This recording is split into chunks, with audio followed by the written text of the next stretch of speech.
Team of the season is here, and if you're looking for a cheap and reliable way to buy your FC 24 Ultimate Team coins, then please look no further than FIFAcoin.com. As usual, loads of great discounts, and don't forget to use my code Martin. Link will be in the description. Hi guys, Martin88 here, and welcome back to another Eafc 24 video. Team of the season is well underway. It's Premier League team of the season at the time of recording, and I'm bringing you tactics thick and fast over team of the season. And today we're having a look at the 5-2-2-1, which is actually a formation that I use and give to my coaching clients to try and see out games, okay? So this is, I would say this is relatively defensive, okay? So let's have a look and see how it plays out. Before we do that, I need to draw your attention to a couple of things. First things, guys, I want to advertise my coaching services. I am a professional Eafc 24 coach. If you're looking to improve at the game, please feel free to get in touch, whether it's at the low end or the high end of the game. That's absolutely fine. Email address is on screen. The other thing is I've got a giveaway going at the moment. Lots of good prizes, including coins and sessions, coaching sessions. So if you fancy a bit of that, the link will be in the pinned comment. So feel free to go and enter there, okay?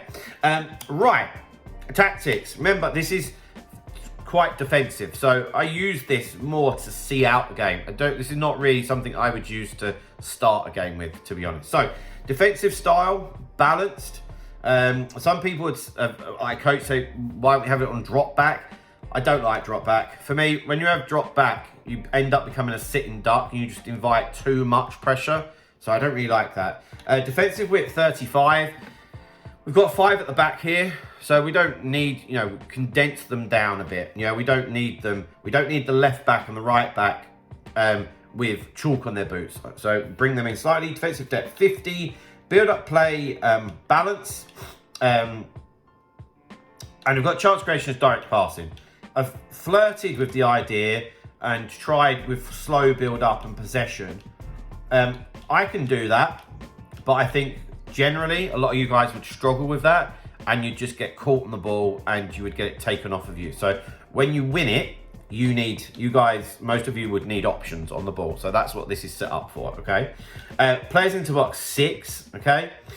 Corners 2 and free kicks 1. If you're wondering about the players in the box situation here, although I'd use this to try and see out a game, seeing out a game doesn't mean playing it along your back 4 or back 5 in this instance, yeah? If you can have the ball in forward areas, that's much more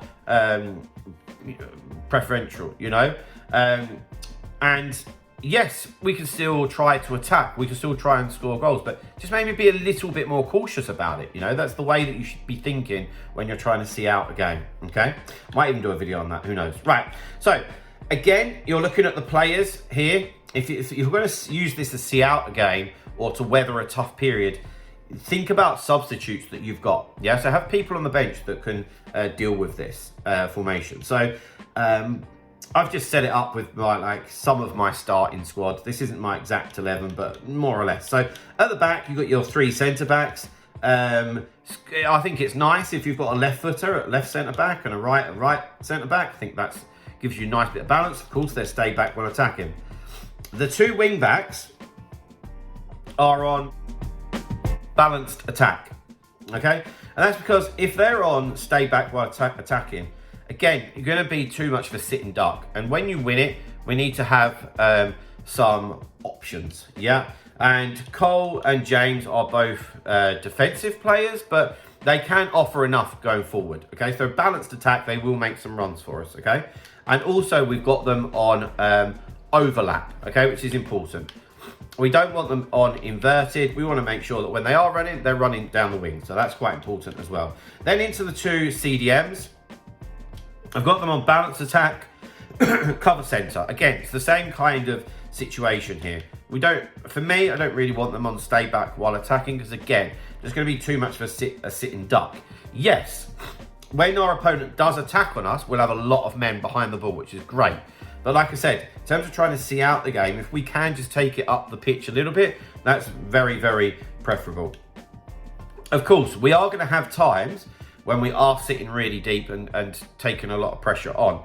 And that's where these two guys come in, Sterling and Gooley. And if you're putting your subs on, this is where we want road runners. We want people that are really, really quick and that can stretch the game, where you can play long over the top balls or fizz it up to them and they can take the ball up the pitch for you. And they're on comeback on defence and get into the box for crosses. So the get into the box for crosses just means that they will start running forward. We're not even going to be playing any crosses, yeah? So don't get confused with that. It just basically means that they will start running up the pitch as soon as you've won it, okay? And then up front, stay forward on the striker and get in behind, because we want to stretch the game. And worst case scenario, if you're under pressure, then that ball can go really long over the top and you've got something to chase, okay? And also, if you do win it, you know you've at least got somebody up there that you can try and find. So guys, there we have it. There's my 5-2-2-1 custom tactics. I hope that that's helped you in some way. If it has, drop a like on the video, subscribe to the channel if you haven't already, and I'll see you guys very, very soon. So that, guys, bye-bye.